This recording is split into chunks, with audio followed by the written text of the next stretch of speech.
Une étape de plus a été franchie dans la crise qui secoue le NPA. Une partie de ses cadres a décidé de prendre ses distances avec Philippe Poutou, candidat à la présidentielle, crédité de 0,5 à 1% des voix dans les sondages d'opinion actuels, et a ainsi rejoindre le front de gauche de Jean-Luc Mélenchon. Parmi eux, la Toulousaine Myriam Martin, l'un des porte-parole, témoigne.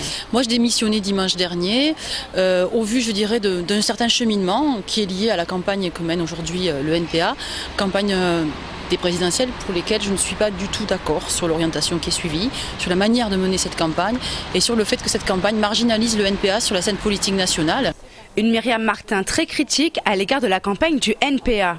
Elle ne permet pas aux hommes et aux femmes de se retrouver dans un parti qui a choisi un petit peu le camp de « je suis tout seul contre tous les autres ». Je pense que ce n'est pas la bonne orientation politique. En se ralliant à Jean-Luc Mélenchon, elle pose de nouvelles bases pour l'avenir. Cette candidature présente une vraie dynamique, qu'on y retrouve y compris dans les meetings par exemple, beaucoup de monde, mais aussi beaucoup de monde qui nous intéresse et qui faisait partie de cet électorat qui votait pour le NPA.